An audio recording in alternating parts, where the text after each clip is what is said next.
بسم اللہ الرحمن الرحیم۔ السلام علیکم۔ اردو سٹوریز ہاؤس میں تہ دل سے آپ کو خوش آمدید کہتے ہیں اور نئی کہانی سننے کے لیے دل کی عطا گہرائیوں سے آپ کا خیر مقدم کرتے ہیں۔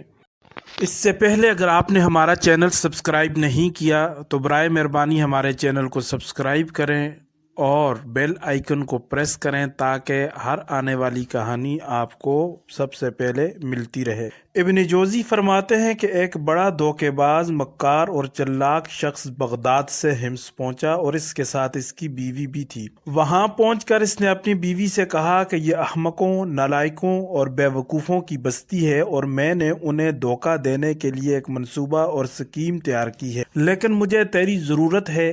بیوی نے کہا کہ میں ہر حال میں اس کے ساتھ ہوں۔ اس بدمعاش نے بیوی کو پلان سمجھایا کہ فلاں مکان کرائے پر لے کر اس میں رہنا شروع کرو اور میں مسجد میں بیٹھا رہوں گا اور پھر تو کبھی میرے پاس سے نہ گزرنا اور نہ ہی مجھے پہچاننا، لیکن روزانہ ایسا کرنا کہ تم میرے لیے کھانا تیار کر کے پہنچا دینا۔ بیوی نے حامی بھر دی۔ اب اس نے یہ روپ دارا کہ ایک اونی لباس پہن کر سر پر رومال باندھا اور جامع مسجد کے ستون کے پاس جا کر بیٹھ گیا جہاں لوگوں کا رش زیادہ رہتا تھا۔ آمد و رفت زیادہ تھی۔ تمام دن رات بغیر وقفہ نماز پڑھنا شروع کر دی۔ جب مکروہ اوقات آتے تو ان میں بیٹھ کے تسبیح پڑھتا رہتا اور کسی سے ایک لفظ تک نہیں کہتا تھا اور اپنی جگہ بیدار رہتا تھا۔ عرصہ دراز تک اس کا یہ معمول جاری رہا۔ لوگوں کی نظریں اس پر اٹھنا شروع ہوئیں اور مشہور ہو گیا کہ یہ صاحب کبھی نماز منقطع نہیں کرتے اور کھانا بھی نہیں کھاتے۔ تمام اہل شہر ان کے معاملے میں حیران ہو گئے۔ یہ مکار شخص کبھی مسجد سے باہر نہیں نکلتا تھا بجز اس کے کہ ہر روز ایک دفعہ بیت الخلاء کے لیے جاتا۔ لوگ جانتے نہیں تھے کہ بیت الخلاء میں اس کی بیوی کھانا پہنچا دیتی تھی اور یہ جا کر کھا پی آتا تھا۔ وہ لوگوں سے نظر بچا کر پانی پیتا تھا، یہاں تک کہ لوگوں کو اس کے بارے میں بالکل شک نہیں ہوتا تھا۔ اہل حمص اس خوش فہمی میں مبتلا ہوئے کہ یہ نہ کھانا کھاتا ہے نہ پانی پیتا ہے۔ حمص والوں کی نگاہ میں اس فراڈیے کی شان کافی بلند ہو چکی تھی۔ لوگ اس کی زیارت کے لیے دور دراز سے آنے لگے۔ بات کرنے کی کوشش کرتے ہیں تو یہ جواب نہیں دیتا تھا۔ لوگوں کا ایک ہجوم اس کے گرد اکٹھا ہونے لگا۔ اس کی خاموشی لوگوں کے اوپر رعب اور جلالت بڑھا رہی تھی، یہاں تک کہ لوگوں نے اس کی نشست گاہ کی زمین کو برکت کے لیے سوچنا شروع کر دیا اور اس جگہ کی مٹی اٹھا کر لے جانے لگے۔ بیماروں اور بچوں کو اٹھا اٹھا کر لانے لگے۔ یہ ان پر اپنا ہاتھ پھیر دیتا اور لوگ خوش ہو جاتے۔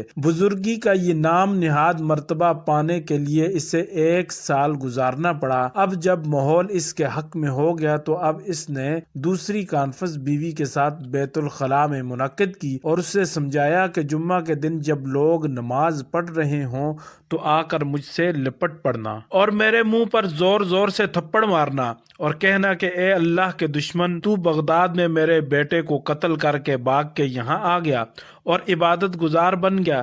تیری عبادات تیرے منہ پر ماری جائیں گی۔ میں تجھے اپنے بیٹے کے قصاص میں قتل کروں گی۔ لوگ چھڑانے کے لیے تیری طرف بڑھیں گے، تب میں لوگوں کے سامنے اعتراف کروں گا کہ بے شک میں نے اس کے بیٹے کو قتل کیا ہے اور توبہ کر کے یہاں آ گیا ہوں، اللہ کی عبادت کر رہا ہوں اور جو گناہ مجھ سے سرزد ہوا اس پر ندامت کے ساتھ اللہ سے توبہ کر رہا ہوں۔ اب تو آ ہی گئی ہے تو لے، میں قتل ہونے کے لیے تیار ہوں، تو اپنے ہاتھ سے مجھے قتل کر دے۔ تب لوگ بیچ میں پڑ جائیں گے اور بیچ بچاؤ کرنے کی کوشش کریں گے اور تیرے سامنے دیت یعنی خون بہا پیش کریں گے، مگر تو دیت قبول مت کرنا، یہاں تک کہ بڑھتے بڑھتے 10 آدمی کی دیت کے برابر پیسے پہنچ جائیں، پھر مناسب موقع سمجھتے ہی وہاں سے مال لے کر نکل جانا اور میں بھی موقع دیکھ کے یہاں سے نکل پڑوں گا اور فلاں مقام پر آ کے تجھ سے ملوں گا۔ پھر دونوں وہاں سے بغداد روانہ ہو جائیں گے۔ اگلا جمعہ آیا تو حسب تجویز عورت موقع پر پہنچ گئی اور اس سے لپٹ پڑی اور جو کچھ اس نے سمجھایا تھا اس سکیم کے مطابق اسے پکڑ کے مارنے لگی اور شور و واویلا کرنے لگی۔ یہ ڈرامہ دیکھ کر شہر والے کھڑے ہو گئے کہ قریب تھا کہ وہ اس خاتون کو قتل کر ڈالیں۔ وہ کہنے لگے کہ اے دشمن خدا، بدبخت خاتون، یہ شخص تو ولی اللہ ہے، یہ کتب اور ابدال مثال ہے، ایسی ہستی تو دنیا میں ڈھونڈنے سے نہیں ملتی۔ اس کے دم سے دنیا قائم ہے، اس کے فیض سے بارش برستی ہے، اس کے نظر کرم سے ہمارے احوال درست ہیں۔ یہ بیماروں پر ہاتھ پھیرتا ہے تو ان کو شفا ملتی ہے، یہ بگڑی قسمت والوں کے لیے ہاتھ اٹھاتا ہے تو ان کے بخت جاگتے ہیں، یہ مصیبت کے ماروں پہ نظر کرم ڈالتا ہے تو خوشیاں ان کے دروازے پہ دستک دیتی ہیں، بھوکے اس کے پیر چھوتے ہیں تو فقر ان کے گھر سے ڈیرے اٹھا کر رخصت ہو جاتا ہے۔ غرض یہ کہ لوگ تعریفوں کے پل باندھتے چلے گئے اور لمحہ بھر کے لیے عورت بھی دم بخود ہو گئی اور فراڈیا خود بھی چکرا کے رہ گیا۔ پھر اس نے اپنے آپ کو سنبھالا اور ڈرامے کے اگلے ڈائلاگ بولنا شروع کیے کہ لوگوں،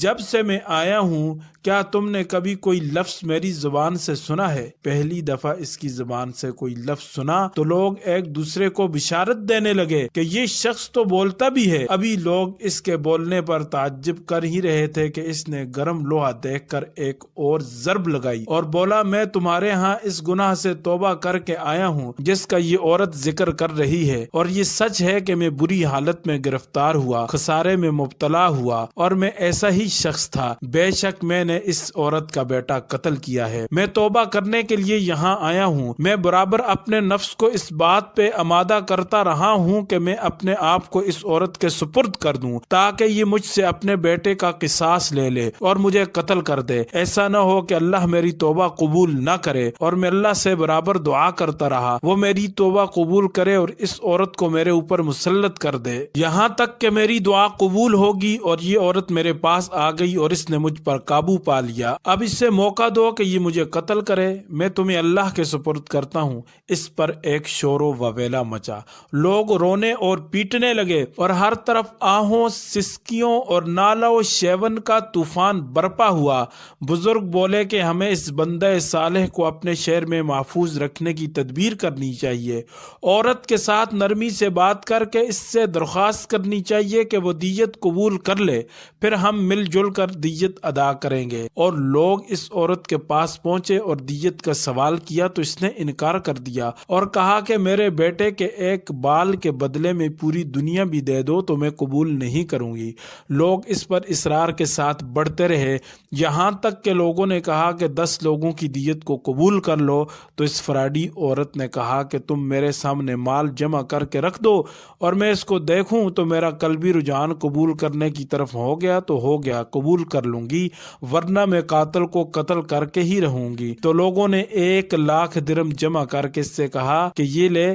اس نے کہا نہیں، یہ نہیں لوں گی۔ پھر جب روپیہ پیسہ لوگوں کے پاس سے ختم ہو گیا تو لوگوں نے اپنے کپڑے، چادریں اور عورتوں نے اپنی انگوٹھیاں اور زیورات لا کر سامنے پھینکنے شروع کر دیے۔ جب دیکھا کہ سب کچھ تو وصول کر چکی ہے تو اتنے پیسے اور سامان کے بعد اس نے بیٹے کے خون سے دستبردار ہونے کا اظہار کیا اور یہ سب سامان لے کر چلتی بنی۔ چند دن کے بعد یہ شخص بھی مسجد سے غائب ہو گیا۔ پھر لوگوں نے بہت ڈھونڈا لیکن کبھی نہ ملا، یہاں تک کہ ایک طویل مدت کے بعد لوگوں کو یہ خبر ہوئی کہ وہ محض ایک فراڈیا تھا اور عورت اس کی بیوی۔